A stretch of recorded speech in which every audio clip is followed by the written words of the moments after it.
Hi, everyone. My name is Hope Avalone, and I'm the Senior Manager of Patient Education Programs here at the Lymphoma Research Foundation.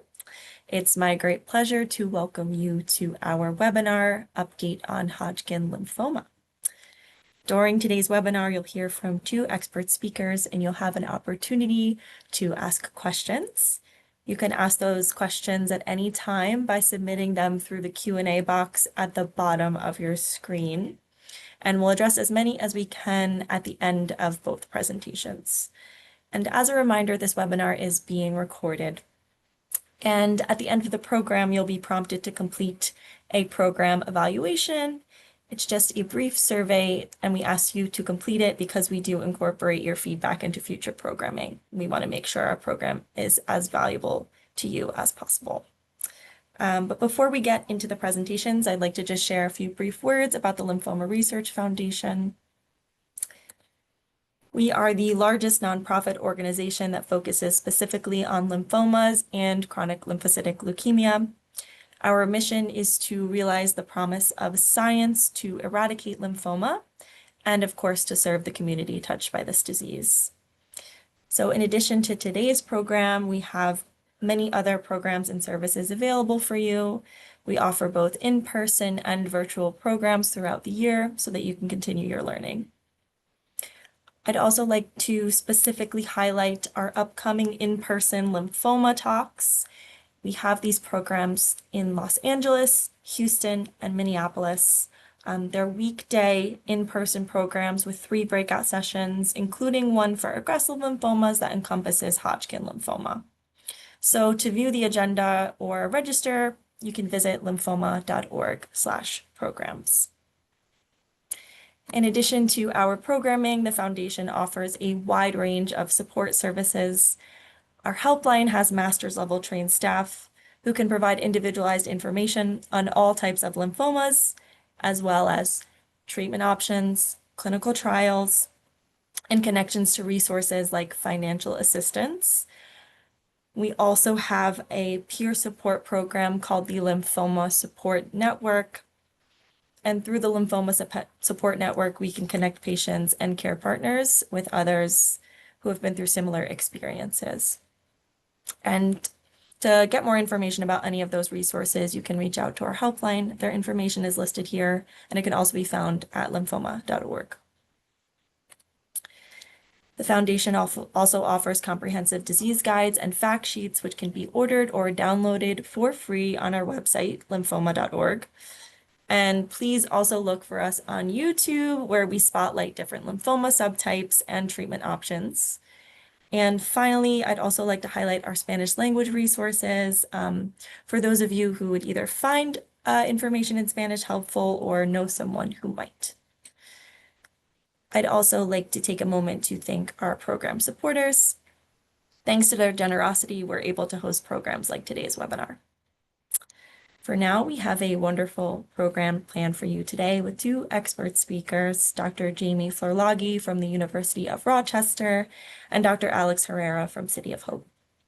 I'm honored to introduce our first speaker, Dr. Jamie Florlagi. Dr. Florlagi is a hematologist-oncologist at the University of Rochester, where she's also an associate professor of hematology and oncology in the Department of Pediatrics. She is a former grantee under the Lymphoma Research Foundation's Scientific Research Mentoring Program. Dr. Florlagi's focus is Hodgkin lymphoma, and she's also the co-founder of the GLOW Consortium, which is a collaborative research group that aims to improve the diagnosis and treatment of patients with nodular lymphocyte predominant Hodgkin lymphoma, or NLPHL. Dr. Florlagi, we're so thrilled to have you on the program today, and I'll now turn the talk over to you. Thank you so much. And I'm really excited to be here. Thank you. I'm going to share my screen and an update today on Hodgkin lymphoma. So for those of you, hopefully you logged on to the correct webinar, and we hope to share with you information that may be a bit of a recap for some. But to level the playing field, I will start with a little bit of background, and then we'll move into the data pieces. I have some disclosures. So it's important to start with just the what is Hodgkin lymphoma, and to this group, it's obviously really important but I love starting with this slide, including when I'm teaching even our medical students and residents. So Hodgkin lymphoma, we know that it's a rare cancer of the lymph nodes. And it's so funny that I just described this process, such as on the left, you see a lymph node. Your lymph nodes are supposed to generate a bunch of antibodies and things that fight off infection. And they have B cells, that's what they're supposed to have. B cells express a flag on their cell surface known as CD20. Somewhere in this process of your body being stimulated, one of the cells makes a copy that's wrong. It loses its CD20. It gains CD30, which is not usually found in the lymph nodes. And it forms these binucleate, or what you can see on the right, as these classic Hodgkin-Reed-Sternberg cells, or HRS cells.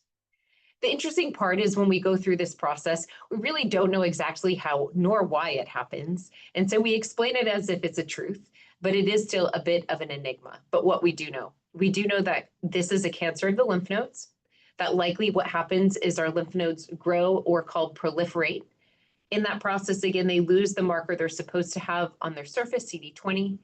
They gain a very classic marker called CD30 and become these classic HRS or Hodgkin-Reed-Sternberg cells. And this is the prominent cell that is the hallmark of the disease. Today, when we think about Hodgkin lymphoma has a bimodal distribution, but very specifically, it is the most common cancer in adolescents and young adults. I put a blue box around the middle. So this is age 10 to 39, and you can see the blue bar is the highest within this bucket of patients, and that is Hodgkin lymphoma. It has a second peak of incidence later in life, but it is the most common in AYA, or adolescents and young adults. And it's one of the reasons that Lymphoma Research Foundation and others are focusing on AYA efforts. And you can see it in this bar graph because it's the patient population where it occurs the most. Today, we'll show some data that I'll show, and then Dr. Herrera will show for the different groups of people, because of course, different ages come with different sets of complications.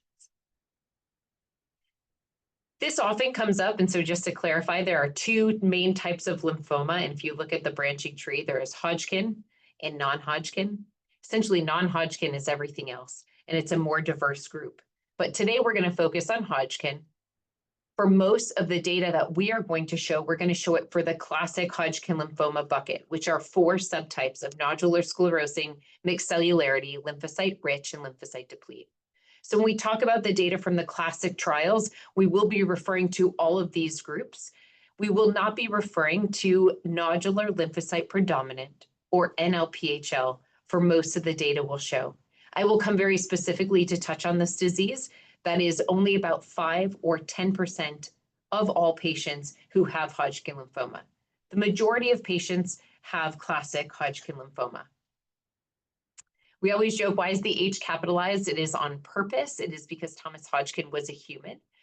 The classic forms of Hodgkin lymphoma are the 4 that I mentioned, and NLPHL is not classic. And the reason is because it doesn't express that cell surface marker called CD30. It still expresses the regular B cell marker CD20. It can be a challenging pathology because these cases are rare, and because these HRS cells, or the classic cell, is only about 1 to 2% of all cells in a tumor. So that means if a biopsy was done and it took extra time, there were extra stains, it was harder to tell. Or sometimes if a core needle biopsy was done first, it might not have been enough tissue to make the diagnosis. And that is true because it can be challenging. Most of the cells in the samples are normal inflammatory cells from just regular inflammation. So sometimes an excisional biopsy is needed to make sure the diagnosis is correct, because our treatment is truly based off those cell surface markers in the diagnosis. So why this matters when we look across the groups, our age distribution follows. The most common subtype is nodular sclerosing. That makes about 60 to 80% of all cases.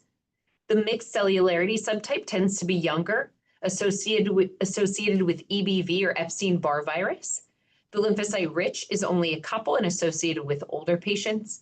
And lymphocyte depleted is the rare of all cases and associated with HIV in elderly patients. So the most common is nodular sclerosing. As I mentioned, NLPHL is the one non-classical subtype. It comprises only about 5 to 10% of all of these, including in pediatrics. With a more localized presentation, it's a more indolent or slow-growing disease. In general, when people present with Hodgkin lymphoma, they've usually had some slow-growing lymph nodes for many months. People ask, well, would it have been different if I had been diagnosed right away? Did the 6 to 12 months make a difference? And what you'll see today is for all stages of patients, the outcomes are exceptional. And so the chance that we cure a patient really doesn't have to do today with if they've had their lymph node for a month, 2 months, or 6 months. Most of the time, they are painless and firm. Patients may have fevers, night sweats, or weight loss, and the night sweats have to be drenching, true night sweats where your clothes are soaked and you have to change them. And weight loss has to be both unintentional as well as more than 10%. Many people are fatigued or tired. They can have urticaria or some itching or pruritus, and they can have pain with alcohol ingestion, but these are not actually prognostic. They just are a hallmark of their disease. I'm going to slow down at the standard diagnostic workup because this is really important for all patients. Everybody should have screening labs, doesn't matter what age you are at presentation. Really looking for what your labs are, your amount of inflammation in your body, and looking at your baseline organ function to make sure that we can give you the right treatment that you need for you as an individual. For pathology, as I mentioned, this can be very challenging. And since most patients are feeling well and stable at their presentation, even with a lot of disease, it is important to make sure that the tissue is diagnosed accurately. If only a small sample or a core needle biopsy was obtained, it is very important to have enough tissue to make the diagnosis. And sometimes that means going back to get an excisional biopsy or an actual block or piece of tissue, more like a centimeter or more. It is not important that all of the tissue is removed. That does not change the prognosis. So it is only essential to have enough to make an accurate diagnosis. Today, bone marrow biopsy is generally not indicated. The reason it's not for this disease is that the imaging we have is sufficient to make the diagnosis if a patient's bone marrow is involved. The reason it's different than other diseases is the bone marrow involvement tends to look like patchy marbles scattered throughout the skeleton or the bones in the body. And so often a bone marrow biopsy is not that helpful because it's sampling only a very small area. And these clusters of cells are easier to see on imaging than they are to determine from a bone marrow biopsy. In terms of radiologic studies, everybody needs either a chest X-ray or a CT. Depending on the study somebody might be on, they might ask for both. But generally, at staging, everybody gets a CT or imaging of their neck, chest, abdomen, and pelvis. The reason contrast is used is so that you can actually measure the lymph nodes. And the standard of care in the US today is an FDG PET, either a PET CT or a PET MRI. And so I'm guessing that most people on this call know what a PET is by the time you've made it to this call, but it is essentially a fancy highlighter scan that uses sugar and tags it to a highlighter, regular sugar. And so what happens is we ask you to not eat sugar for at least 8 to 12 hours. Then you are injected with tracer. Any organ that uses sugar fast takes up highlighter, the brain, the heart. Your kidneys filter out the tracer or highlighter so you can see the urine forming in the kidneys as well as in the bladder during the scan. That's normal. And then the rest of the black marks are the highlighter. It doesn't have to be disease. A PET CT scan does not show you sites of Hodgkin lymphoma. It just shows you sites that are taking up sugar fast. For this disease, most of those sites are indeed cancer because Hodgkin lymphoma takes up sugar or tracer. And so it is a nice highlighter scan. I'd like to say it's just a roadmap. It doesn't matter if you're the patient who just has a one small cluster here on the left, or if you're the patient on the far right with more disease. The only thing that matters is we know where it is, so we make sure we give you the right stuff to make it go away. And that comes to staging. So we take that information, we overlay it on this anatomic body picture to see what sites of disease are involved. And then it gives you a stage whether or not you have one site, more than one site, above and below the diaphragm, or if it expands outside of the lymph node system. But in the data you'll see too from Dr. Herrera, all that means is what do we need to cure you? It is different than breast cancer or other things where stage 4 does not confer or have a worse prognosis overall. We are still able to cure all of patients. It just changes what we give you to make sure we achieve the cure. So what does that look like? Well, so we have sort of these early and advanced stages where we take the number of sites and above and below the diaphragm, put it together with other factors such as B symptoms which were fevers, night sweats, and weight loss, or bulk, or the size of the mass, and we put people into buckets. It's either low risk or early favorable, intermediate risk or early unfavorable, and high risk. And so what you can sort of see from the PET scans and from this is if we match the amount of chemo to the amount of disease, everybody does the same. So the lowest risk can get 2 cycles. This is a pediatric approach, but can get as few as 2 cycles or up to 4. Intermediate risk get more and high risk get even more. And so the whole point of that is what we've learned, that we can match the amount of disease with the amount of treatment, and everybody does the same. So there are many current treatment approaches, and this is one of the things that we were asked to focus on for today. And one of the things that was mentioned at the beginning is to really file away the helpline. For all on the call and for us, we get asked often of how can we connect to resources? How can we connect to others? How can we try to get a second opinion? How can we fill in the blank? The LRF helpline can help. And so I beg everybody to utilize the helpline. There's both a number as well as an email. And so for all the questions, we will only be able to address sort of teaching and sharing some information today, but I'm sure there are many others that either will have questions today or will arise in the future. And so we are all working through the helpline to try to address them real time, not just today, but every day. There are many other resources as well. In terms of current treatment approaches, the National Comprehensive Cancer Network, which is usually referred to as NCCN, has guidelines. With pediatric and adult guidelines. They're updated yearly. There are also patient-facing guidelines. If you can screenshot it, I put the link at the bottom. Otherwise, I'll show you a few screenshots from the actual website now.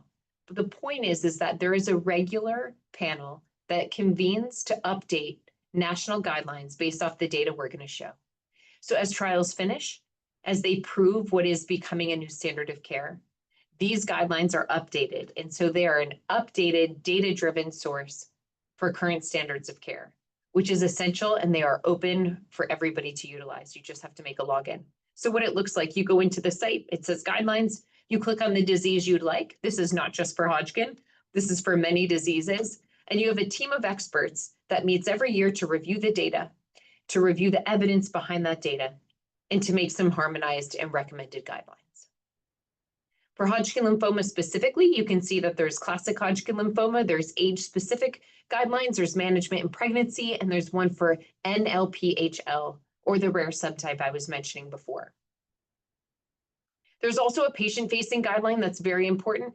It gives lots of patient-friendly advice and updates that are essential to making sure every patient receives all that they need during treatment and after, which I'll come to touching on survivorship.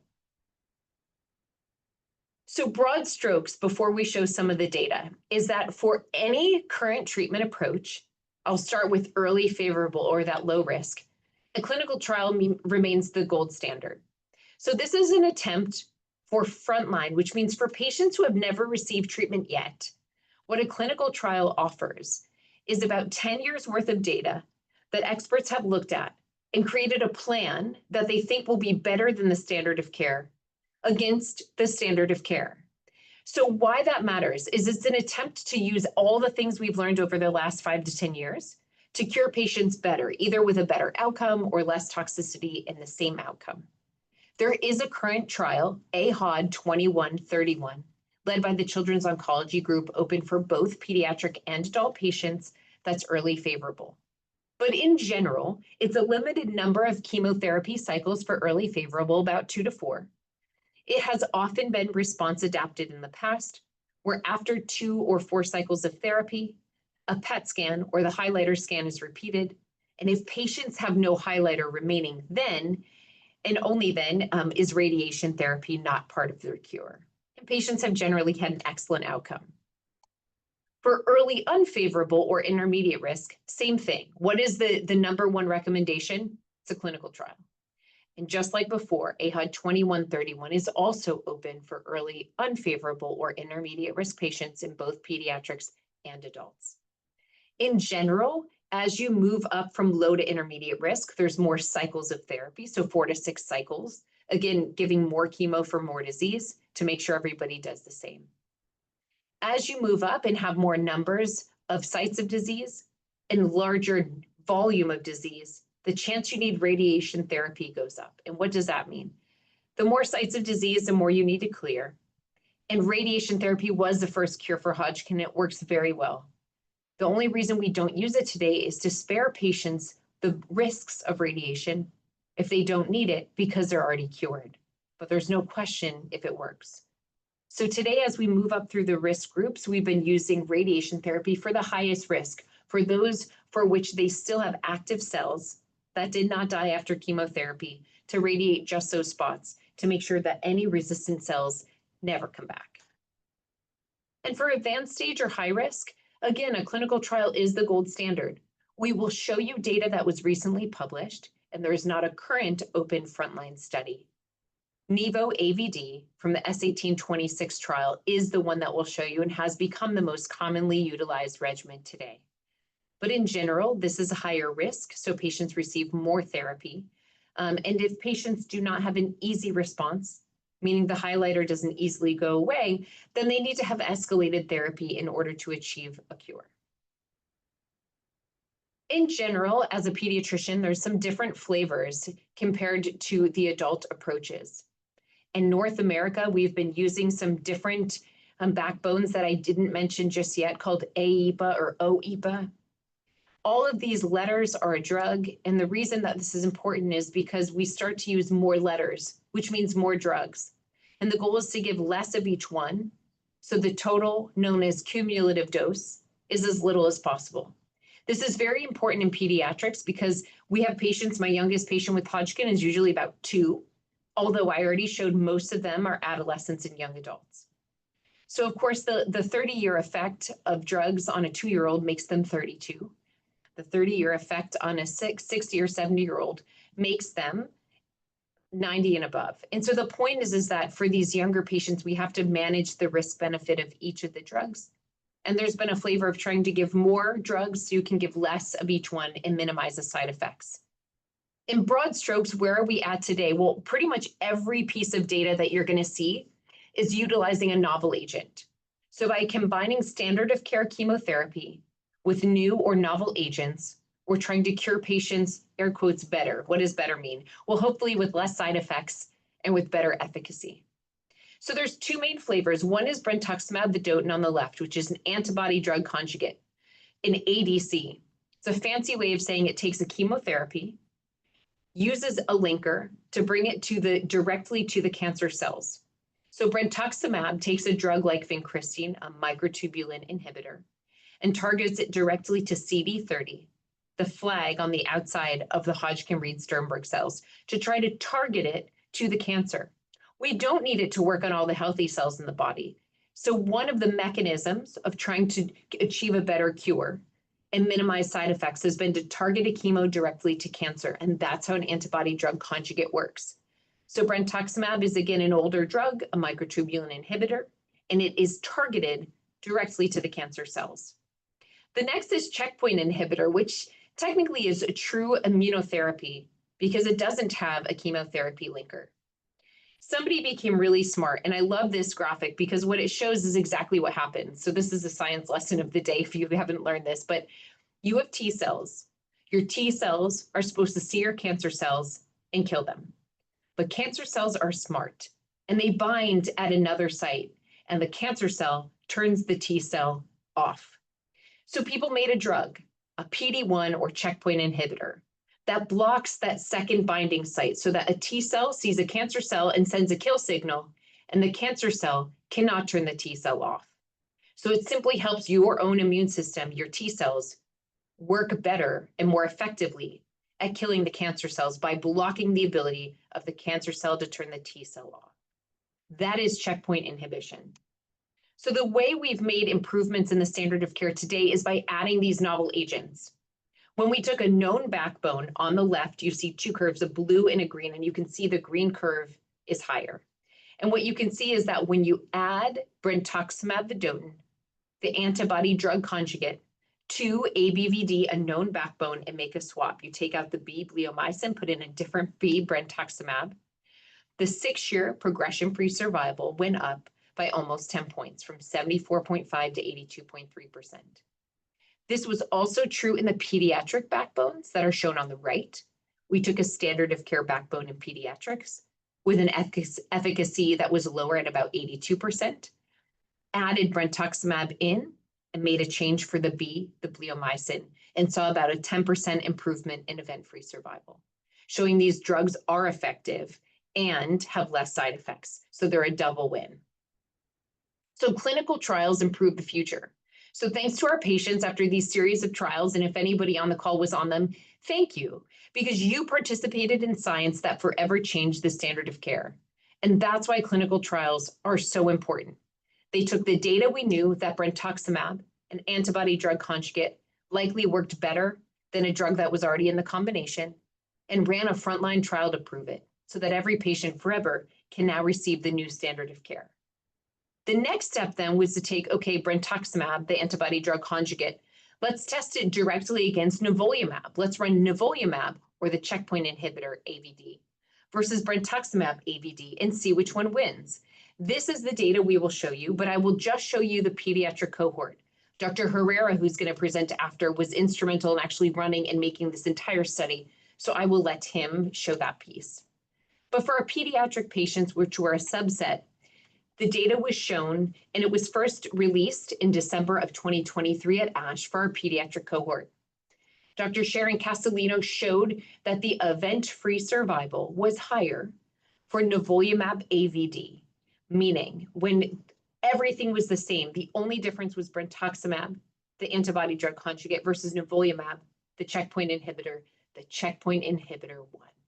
And winning means it was well tolerated and it had a better efficacy. So of course, it's only better if it is well tolerated. And when looking at the adverse events, or what are the issues people had tolerating the drugs, it was very well tolerated by the patients who were in this study. And so it is only, again, better if patients can tolerate it. And tolerating it means that they can have a good quality of life during that.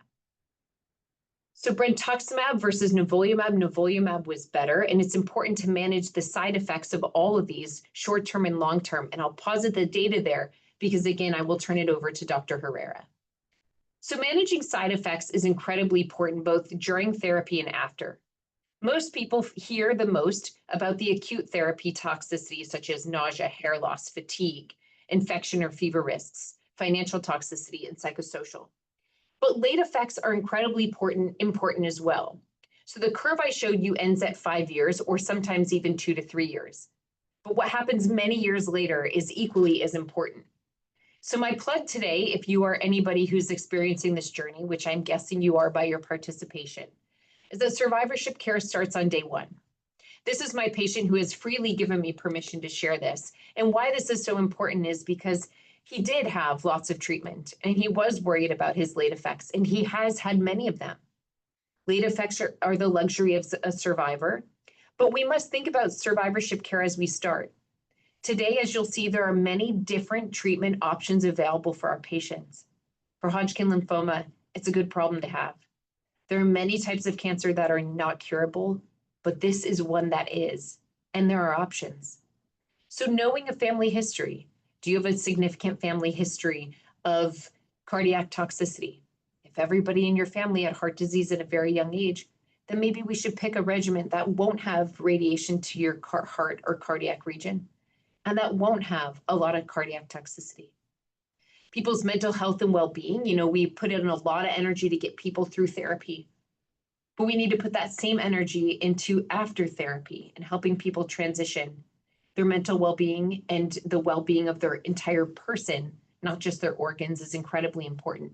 So we've started a lifelong care program. And if you don't have one, I would ask you to seek one out because they exist and you can often do virtual visits. But the point is that you would have care by an experienced primary care provider or survivorship program that follows the guidelines, that knows what to look for. And the whole point of survivorship care today is that if we know you're going to have a late effect, then let's do something about it before you ever do. There's many things that we can intervene on today, from cardiac toxicity to mental well-being to all sorts of psychosocial concerns and health-related quality of life, as well as organ toxicity. And we are no longer at a phase where we are waiting for it to happen. We must intervene.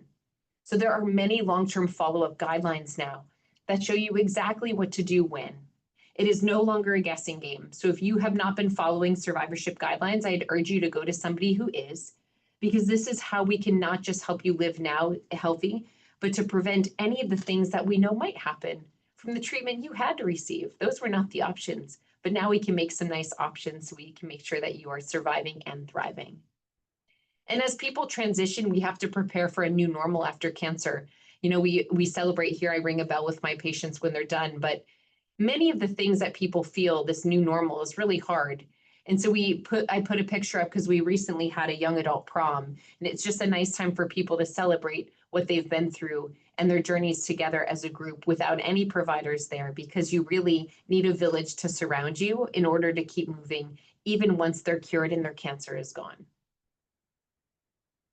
We say that cancer gives you new lenses, but everyone around you still has their old ones. And it's this really hard dichotomy of, you know, we ring a bell. We are so grateful that you're done, but you are so forever changed in so many ways. And it's a time of tremendous growth, and really just people's lives are forever different, and hopefully different in many good ways as well, as their cancer journey taught them how to find new meaning in life and how to look at life in new ways.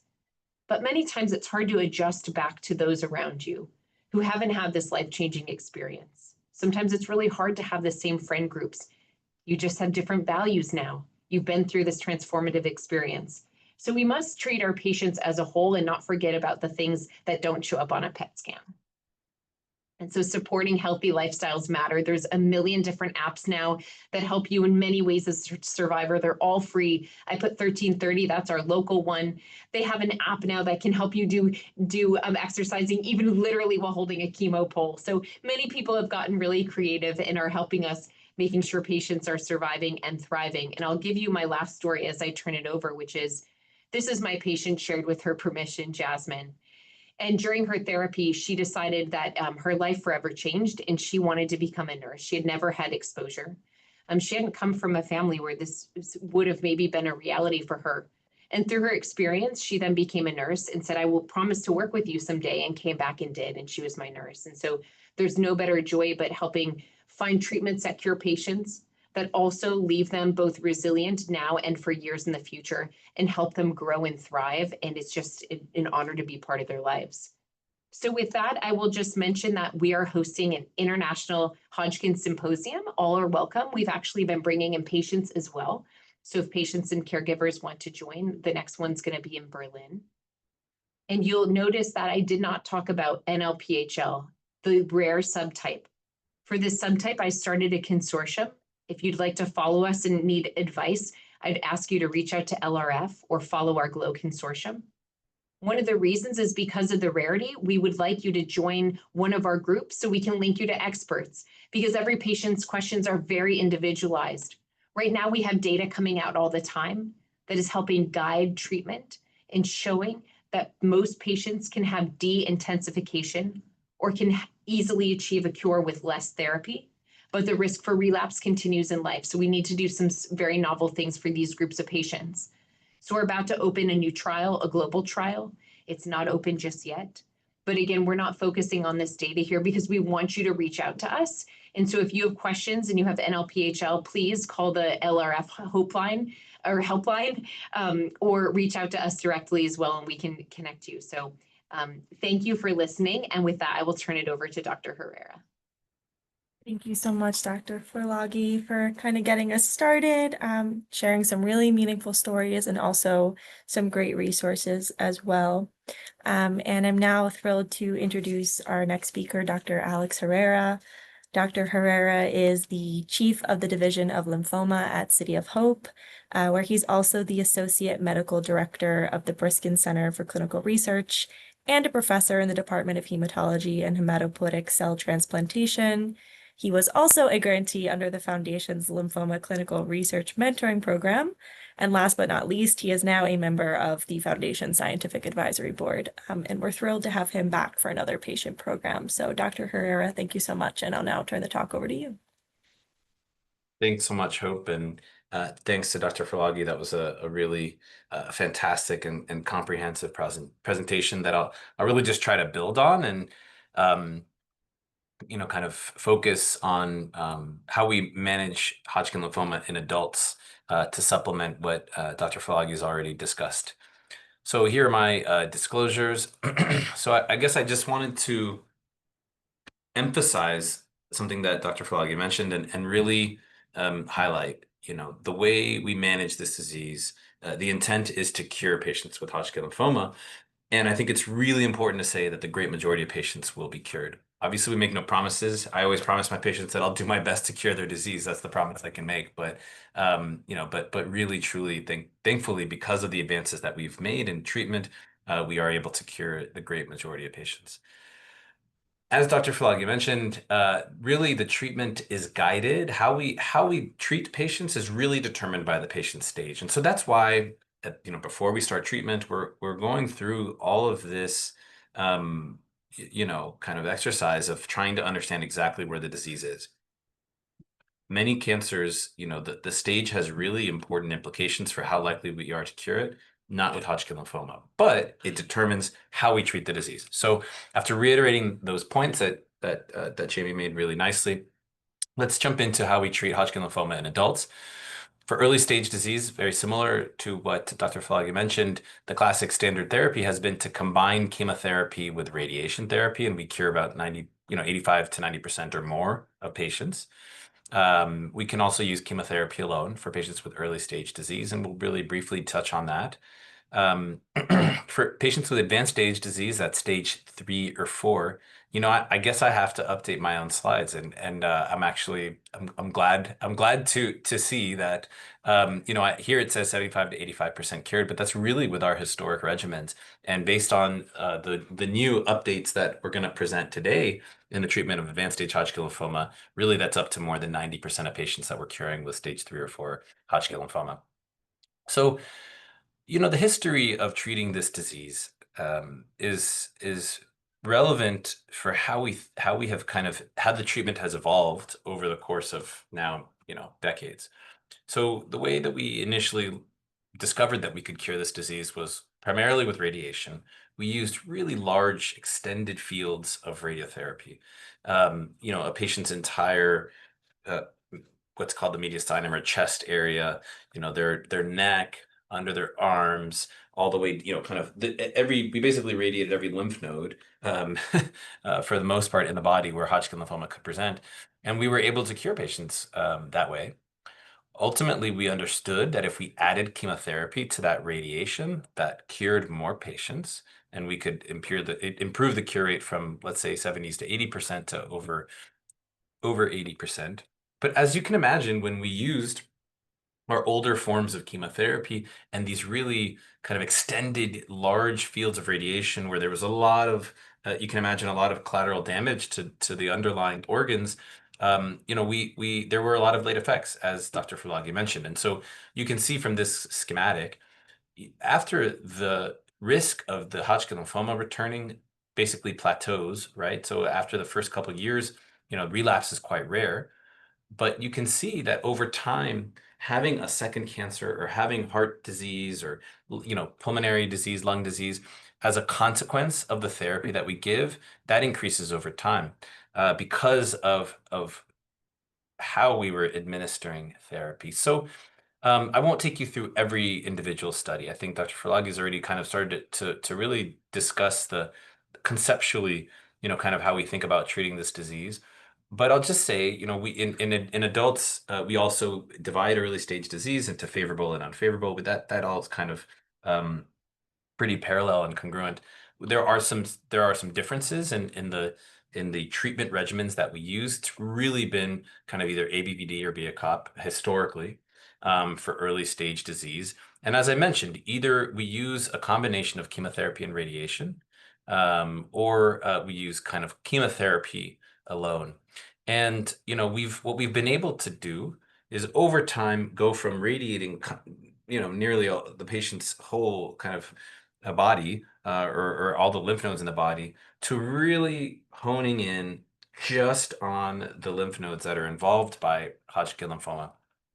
And as a result, we are likely reducing the potential late effects associated with that radiation. Now, as you can see, this is for favorable early stage disease, and this is for unfavorable early stage disease.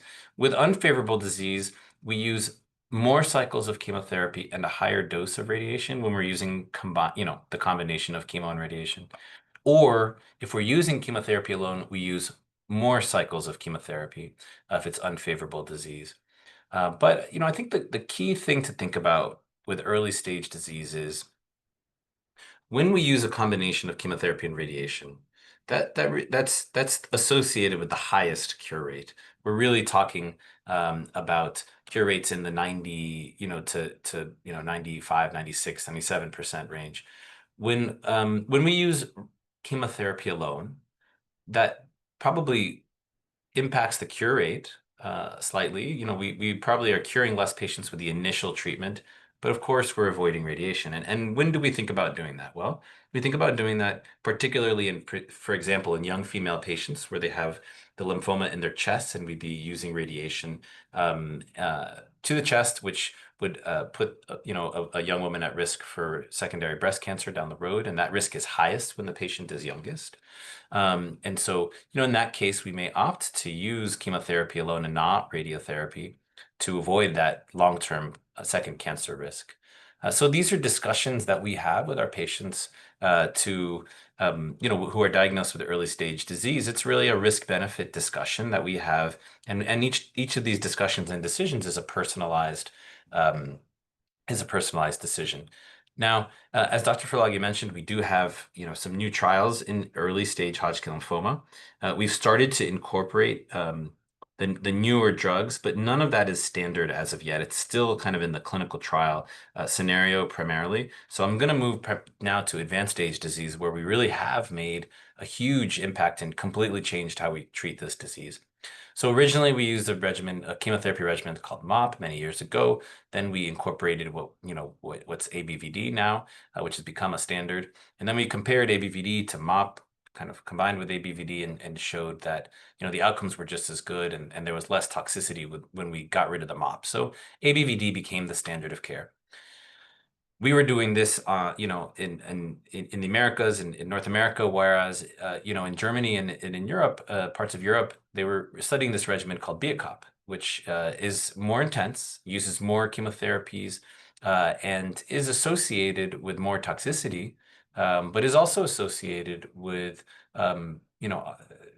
we control the disease a little better when we intensify the therapy.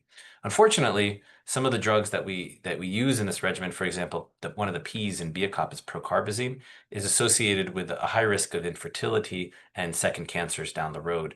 And so, there are trade-offs, again, like we've been discussing with, slightly higher cure rate, perhaps with the first treatment, but more toxicity and long-term toxicity. Both ABVD and BIACOP have bleomycin in them, and some of you may be familiar with this complication of bleomycin chemotherapy, which is lung inflammation. And patients who get bleomycin, especially over time, it's kind of a cumulative effect. When you get more bleomycin, the further you get in the course of therapy, you're at more risk for lung toxicity. But also older patients or patients who smoke are at more risk for bleomycin lung toxicity. So one improvement that we made about a little over a decade ago, was dropping bleomycin and reducing the amount of bleomycin we give when we give ABVD.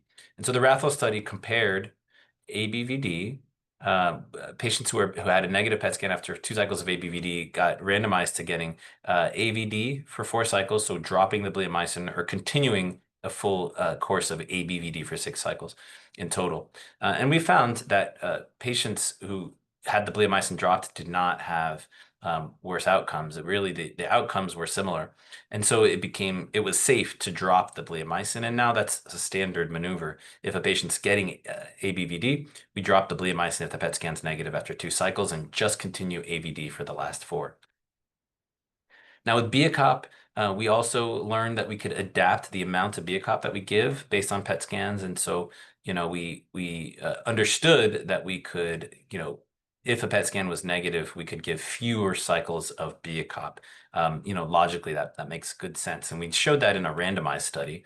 I think, the nice thing about BIAC-COP, there's a lot of not nice things about BIAC-COP. Unfortunately, it's associated with infertility and other issues, but it does cure a high proportion of patients with Hodgkin lymphoma, and this is stage 3 or 4 disease. Patients, about almost 90% of patients were cured at 5 years.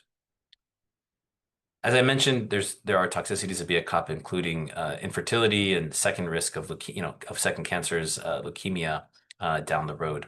And so we've tended to avoid BIAC-COP in the United States, and that's because there have been studies where ABVD was compared directly to BIAC-COP in advanced stage Hodgkin lymphoma, and what we showed was that even though BIAC-COP appeared to cure more patients with the first treatment, there was no difference in survival, and that was because we could still cure patients who had gotten ABVD and had the disease come back with a second type of therapy, and I'll discuss that in a little while. But basically, the idea was, instead of exposing everybody to the increased toxicity and potential late effects of BIAC-COP, we could use ABVD, which appeared to be better tolerated, a little safer, and still, only use that intensity for patients who really needed it, who weren't cured by ABVD. Now, Dr. Ferlagi mentioned this already, so I'll just be really brief. We started to incorporate the new drugs into the treatment of advanced stage Hodgkin lymphoma.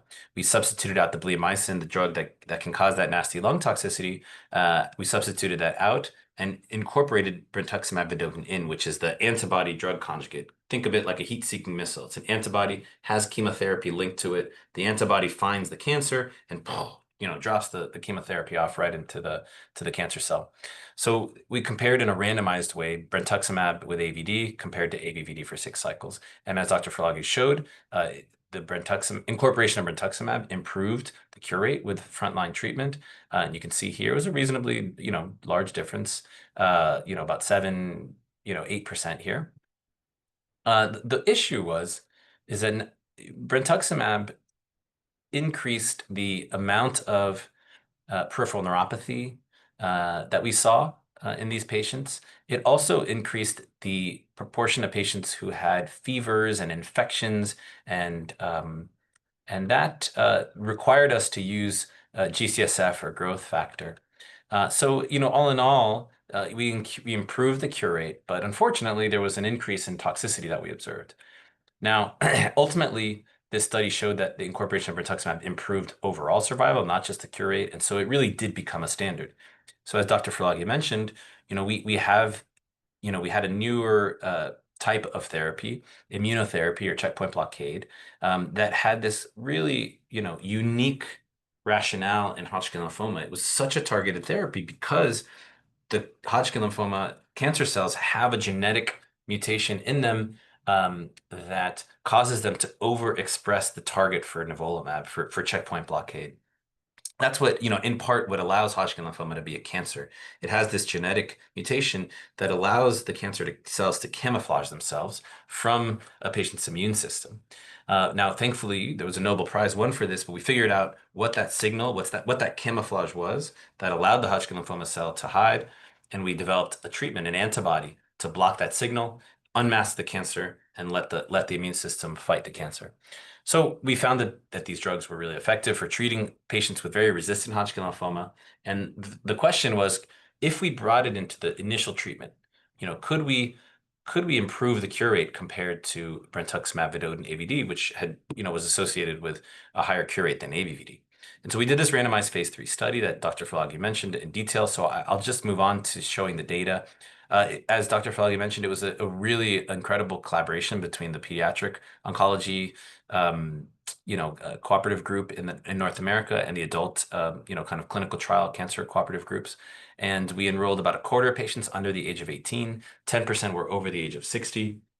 We enrolled about a quarter of patients who were Black or Hispanic, so really a representative study that represents the demographics of the United States. We allowed patients with HIV to enroll.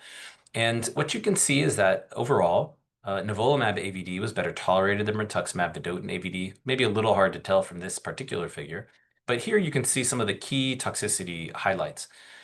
So brentuximab actually was associated with less neutropenia, which is low white count, low white blood cell count.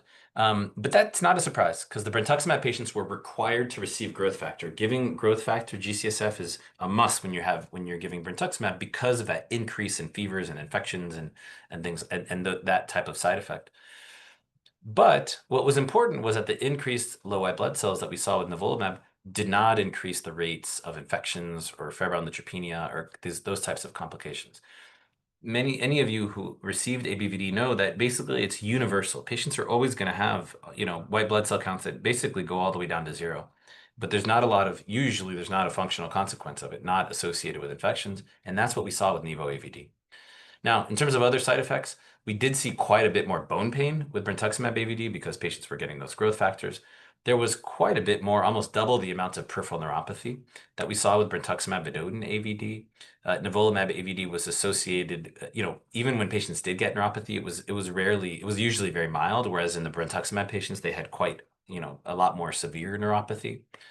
And the main types of toxicity that we see with nivolumab is it's an immune therapy, and so we can see autoimmune side effects, kind of inflammation in different parts of the body. And we actually did not see high rates of inflammation, which was very reassuring. Sometimes you can tell how tolerable or how patients tolerated a therapy by how often they completed it.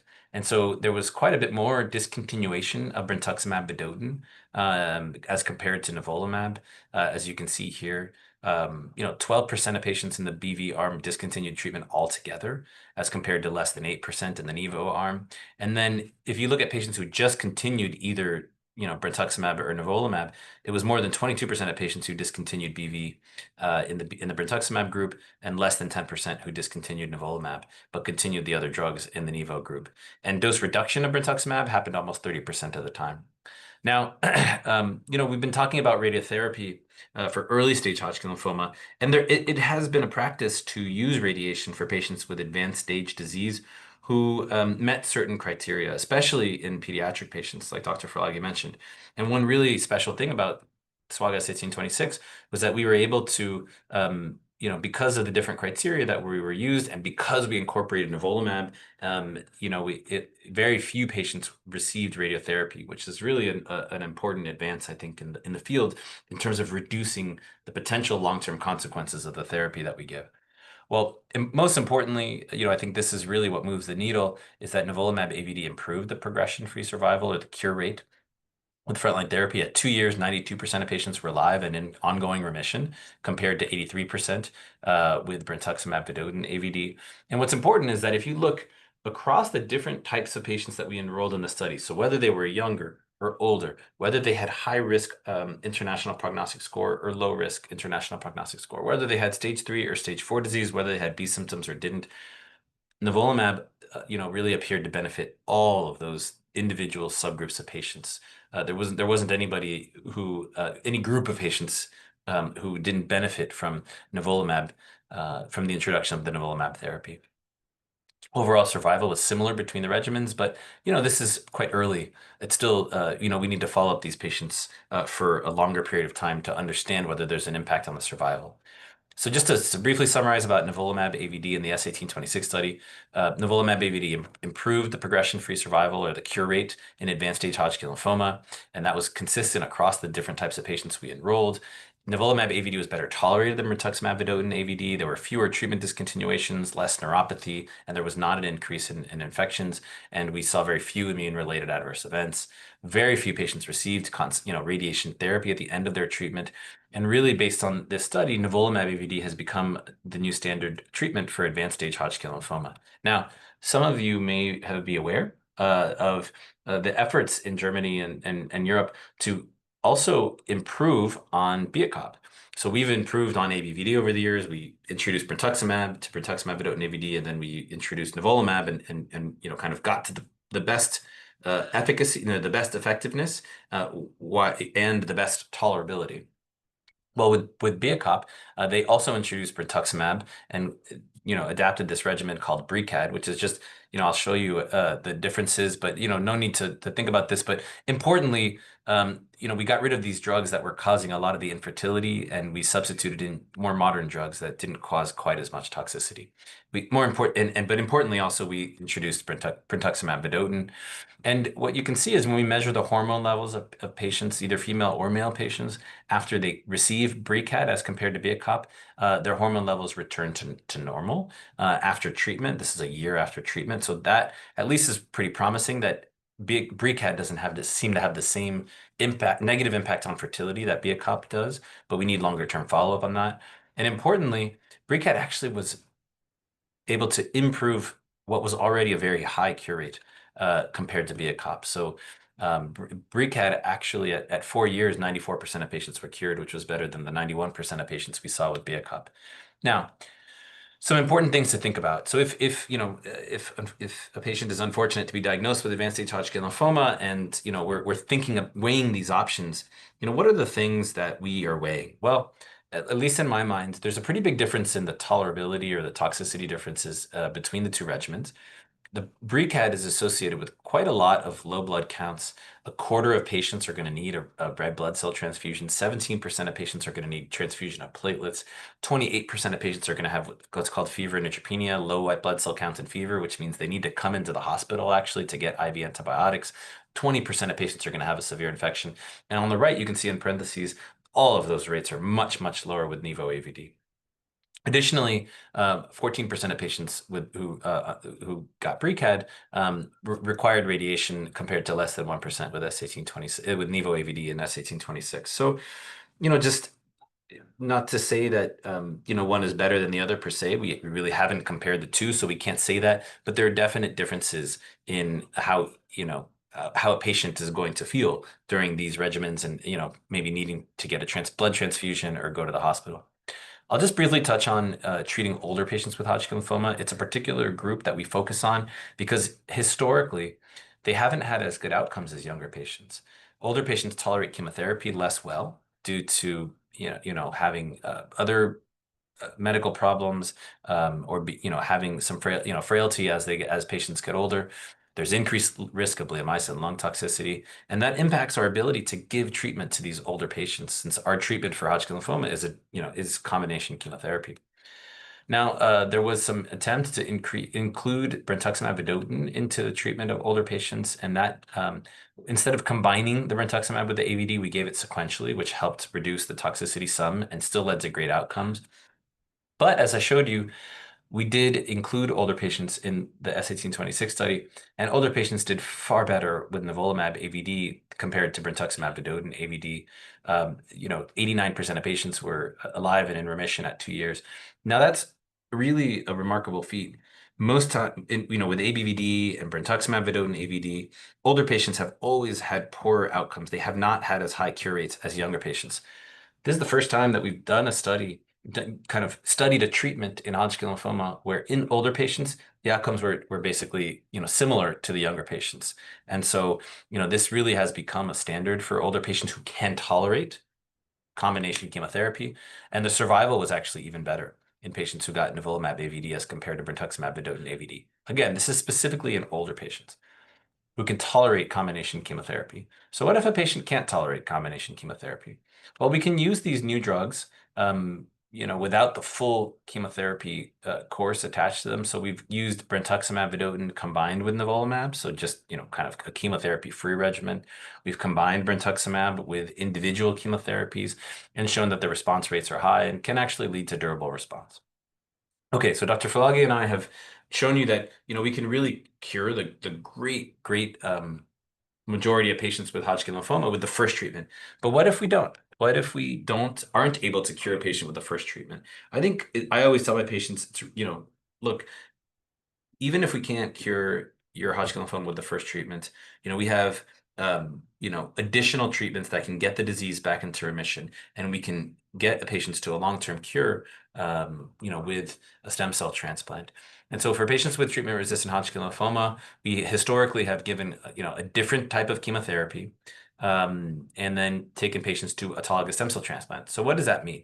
So stem cell transplant's a little bit of a misnomer. Autologous stem cell transplant is really just a very high dose of chemotherapy, and we give the stem cells, which help your blood cells grow back more quickly and reduce the toxicity of giving such high doses of chemotherapy. We rarely use allogeneic stem cell transplant for Hodgkin lymphoma anymore. I'll just mention it here. If a autologous stem cell transplant doesn't work, again, pretty uncommon that we need to do it, but we can use a donor stem cell transplant with allogeneic stem cell transplant. Now, as I mentioned, historically, we used to give these just chemotherapy regimens, and we got about 50 to 60% of patients in remission. And I'll just summarize that over the years, we incorporated the new drugs, brentuximab vedotin, either together with PD-1 blockade, these checkpoint blocking drugs, or PD-1 blockade combined with chemotherapy. And we've, over the years improved from, 50 to 60% complete response rate, getting patients to a negative PET scan with chemotherapy alone, to about the 70% range with by incorporating brentuximab vedotin combined with chemotherapy. But then once we got into once we were able to use either pembrolizumab or nivolumab in combination with chemotherapy, we were able to get more than 80 or 90% of patients in a complete response, and when combined with stem cell transplant, we are now curing more than 90% or so of patients, even who were not cured by their initial treatment. So really, these drugs have completely changed how we our ability to cure this disease after the first treatment doesn't work.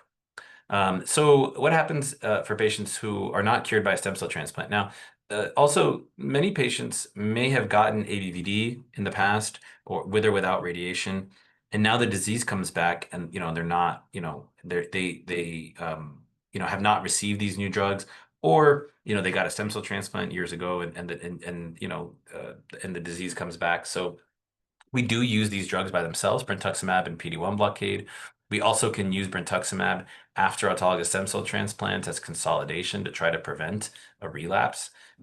Instead of waiting for the disease to come back, we give brentuximab to try to prevent it from coming back. One thing that limits us, and one of the main side effects we see with brentuximab is, peripheral neuropathy or numbness and tingling of the fingers and toes. And we see a lot of, we can see gastrointestinal toxicities, so nausea, diarrhea, and things like that. But peripheral neuropathy is the big thing that limits how long we can give this drug. And so, really, if you're receiving this drug, you should be checking in with your provider regularly about your neuropathy. And also, PD-1 blockade or checkpoint blockade can be effective as by itself. And most patients respond. And even when we use it by itself, a quarter to a third of patients get into remission, and some of them have long-term remission. Again, this is becoming less common, but sometimes patients have not received either of these drugs, and we actually did a study to look and understand which drug should we give first if patients have not received either one. And when we compared pembrolizumab or PD-1 blockade to brentuximab, pembrolizumab led to a longer response and a higher response rate. And so we use the checkpoint blockade drugs ahead of brentuximab. And I think I'm at time, so I'm just going to breeze through this. But basically, in terms of updates, one thing that has happened now, because we use immunotherapy so early on in the course of treatment, right? Patients are getting that now as part of their first treatment. We've done research in our group at City of Hope to try to understand, well, can we use these drugs again if the disease is not cured by the first time we use the immunotherapy? And I'll just say really briefly that we have pill-based therapies that can basically tickle the immune system and wake the immune system back up and allow the immune therapies to work again. This is a lot of data, so I won't get too far into it. But even in patients who are resistant or what's called refractory to checkpoint blockade, to immunotherapy, who are having their cancer grow, their Hodgkin lymphoma grow while they're on the immunotherapy, we can use these pill-based, we can just add the pill-based therapy, continue the immunotherapy, and we can actually get about 60% of patients back into response. This was one of the studies that we did where we were able to really recapture that response, and the response was durable. For some patients, I have patients who were able to take those pill-based therapies combined with their pembrolizumab or their nivolumab for a year or even 2 years, and some patients are in ongoing long-term response.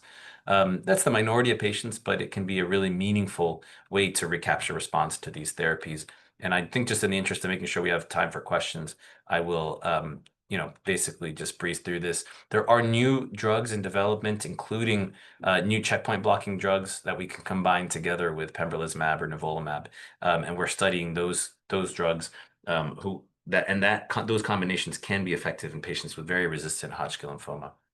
So I'll just summarize, for both Dr. Falagi and I, Hodgkin lymphoma presents typically with enlarged lymph nodes, but any organ can be involved. We need, a biopsy to determine the subtype of Hodgkin lymphoma. We talked about classic Hodgkin lymphoma subtypes and nodular lymphocyte predominant Hodgkin lymphoma.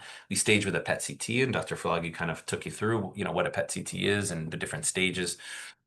Hodgkin lymphoma is curable with combination chemotherapy, and we often use radiation too, especially with early stage disease. But we have these new immunotherapy options that are part of initial treatment and actually have changed how we treat this disease. And now, using the immune therapies, especially nivolumab as part of Nivo-AVD, is really the new standard.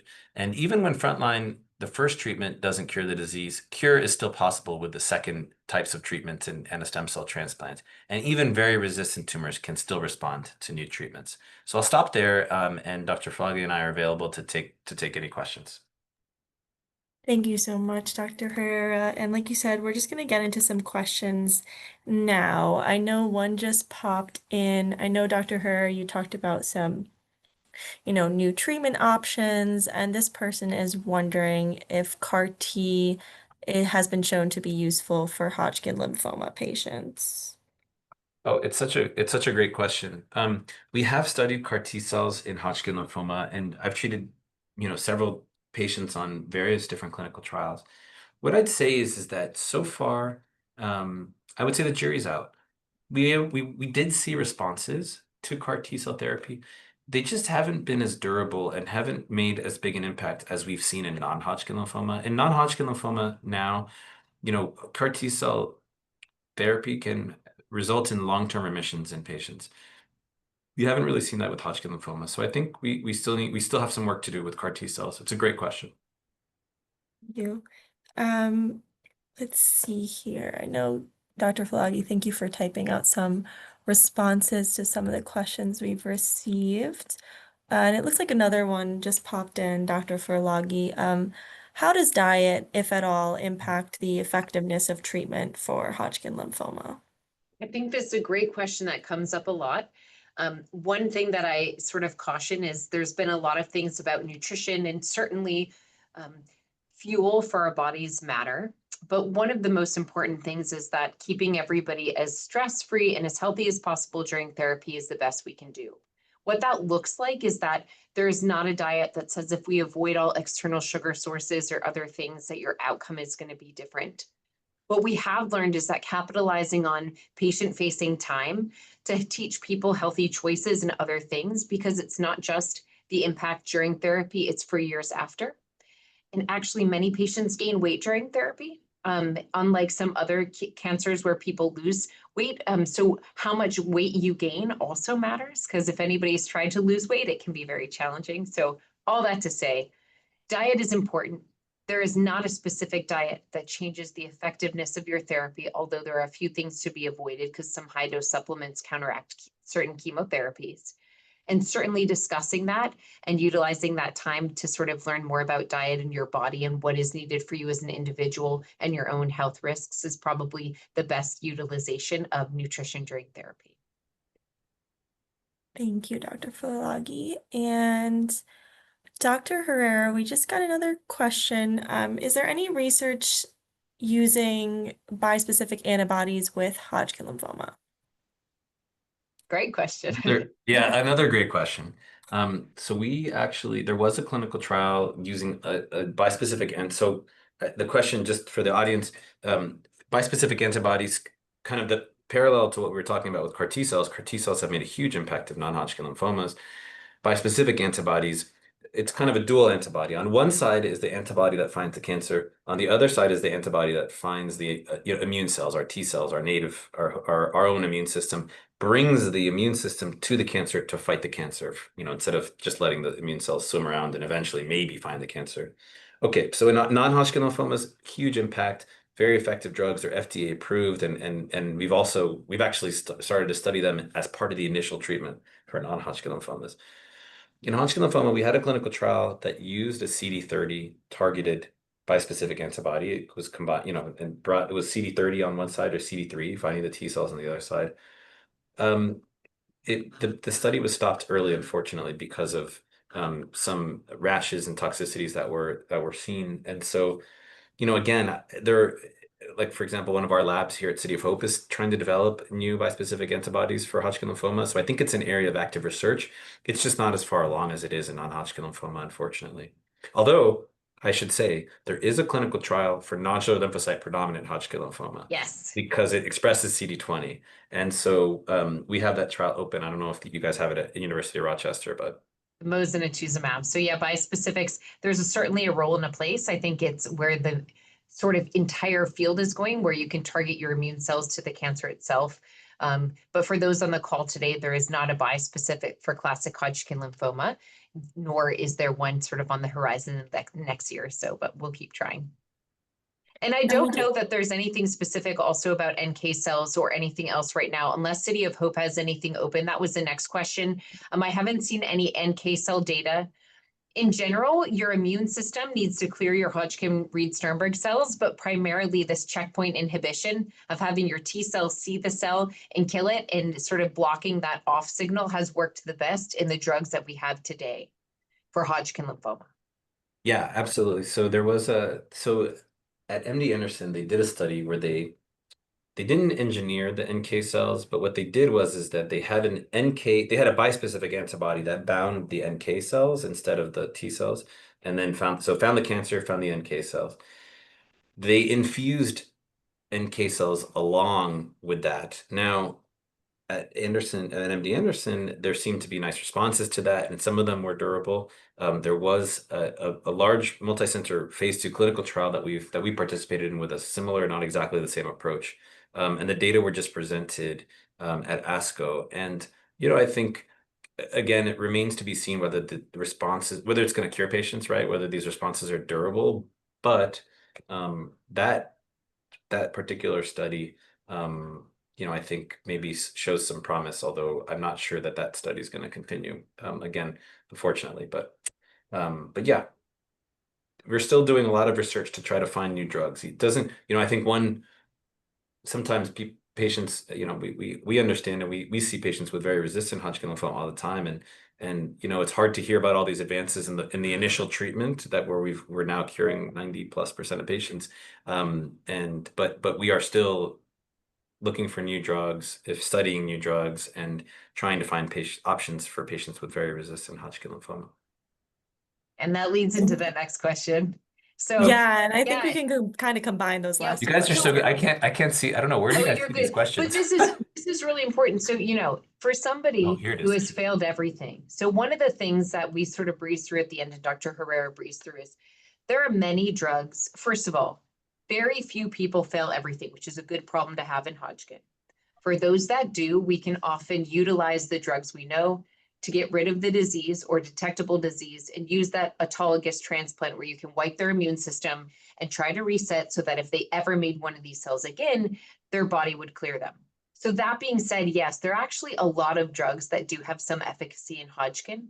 There's things like a LAG-3 inhibitor, CTLA-4 inhibitors, and other classes of drugs that most patients never need because they are cured ahead of time. But yes, we are lucky to have a lot of different drugs.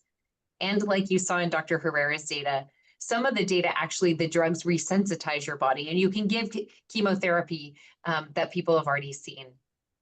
And I'm laughing because they just keep coming through and have it work again. So yes, so we're good. We've got lots of drugs. Most patients eventually can achieve a cure through a number of mechanisms or by resetting their immune system after to try and get it to never come back.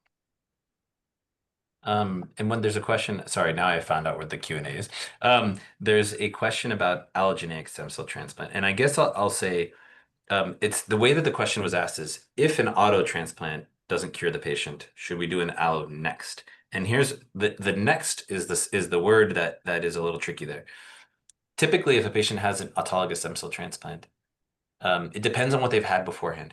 If they've never had a drug like nivolumab or pembrolizumab, a proportion of patients might have a long-term response to either brentuximab or nivolumab or pembrolizumab. So I personally don't do an allogeneic stem cell transplant right away if a patient is not cured by an autologous stem cell transplant. But that being said, it is an option, and a lot of times if patients don't have a long-term response with one of those targeted drugs, eventually, right, we kind of use these different therapies, these pill-based therapies, and sometimes we do take patients to an allogeneic stem cell transplant. So it still is an option, and it's a potentially curative option, actually, and the outcomes are quite good. So, And again, just piggybacking for those who are on asking that question with the potential premise that your own immune system is going to miss clearing them every time. So if all the things we did and your own immune resetting doesn't work, then it's not actually about the bone marrow reset, it's about an immune system. So getting somebody else's immune system will help your lymphoma never come back. Thank you so much. And that person, as you can see, is kind of echoing that gratitude in the chat there for you both. And before we wrap up, I just want to reiterate that if you have any questions following today's program, all you need to do is go to lymphoma.org, and there you'll see you can reach out to our helpline. I also dropped that information in the chat with a few helpful links that I know Dr. Furlagi mentioned, and some of those additional resources. But thank you all so much for joining, and thank you again, Dr. Herrera and Dr. Furlagi, for your time today. Thank you. We wish you all well. pleasure. Thank you. Take care. Have a great day.